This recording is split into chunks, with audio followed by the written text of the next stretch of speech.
Jordan says it has foiled a plot by a former crown prince to destabilize the kingdom. The king's half-brother, Hamza bin Hussein, had been under investigation for some time. He denies the conspiracy claims, but he's very critical of the king's leadership. I am not the person responsible for the breakdown in governance, for the corruption, and for the incompetence.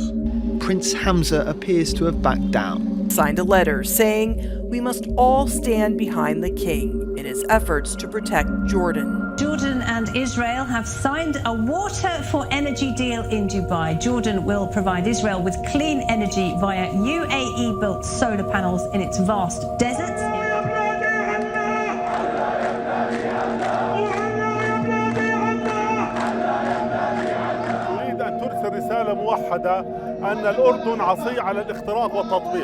The United Arab Emirates Foreign Minister Sheikh Abdullah bin Zayed met Syrian President Bashar al-Assad.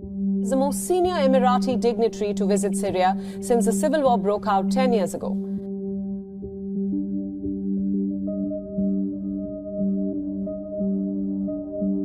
قمة عربية لازم تكون قمة جامعة.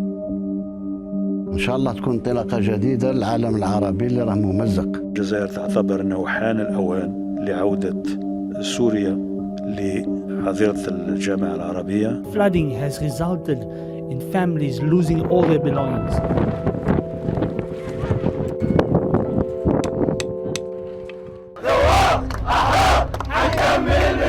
الانتخابات المبكرة مطلب شعبي. الحبل الأزرق في إصبعي وإن شاء الله يكون اليوم في إصبع كل عراقي. الانتخابات هي مو مطلب جماهير، الانتخابات هو مطلب السلطة. طالعين ضد العملية الانتخابية بالكامل. والله احنا حاليا بحيرة، إذا ننتخب يعني هم أصلا مقررين من ينتخبون، وإذا ما ننتخب صوتنا راح يضيع وهم راح يختاروا. A record low turnout. Many Iraqis believe this election may be more for show than real change. Siders led the poll. He's got 73 seats so far. An explosion followed by gunfire on Prime Minister Mustafa al-Kadhimi's residence in the most secure part of Iraq.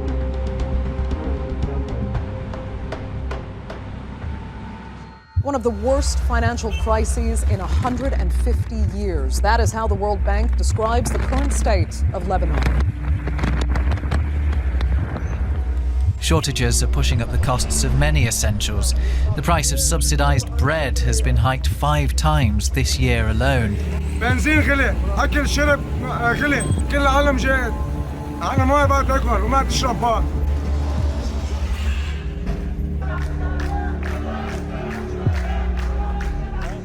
هاي الدولة فاشلة. الشارع مقسوم لقسمين، قسم لأنه جاع وقسم لأنه بده التغيير. The president brokered a deal after 13 months of squabbling. Lebanon's richest man, telecoms tycoon Najib Mikati, has been named prime minister. He's familiar with the position, having served as prime minister 2 times before. This is the 3rd attempt to form a government since the port explosion in Beirut. آمل إنه نقدر نوصل للي بيشتهيه الناس ونقدر نرجع على القليلة نوقف الانهيار اللي حاصل. Lebanon's information minister George Kardahi's comments calling the war in Yemen a Saudi aggression triggered the worst deterioration in relations in years. For weeks, Kardahi rejected calls to resign. لا أقبل بأن أستخدم سبباً لأذية لبنان وإخواني اللبنانيين في المملكة العربية السعودية وفي دول الخليج الأخرى. لذلك قررت التخلي عن موقع الوزاري. Turkey's currency, the lira, has tumbled to an all-time low against the US dollar. Turkey's president cited Muslim teachings to justify his decision not to raise interest rates to stabilize the currency.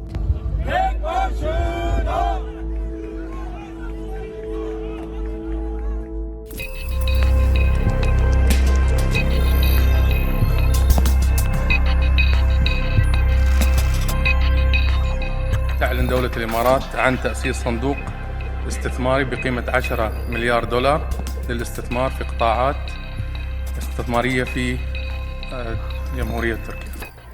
Asylum seekers are said to have been illegally picked up by Greek police and deported to Turkey.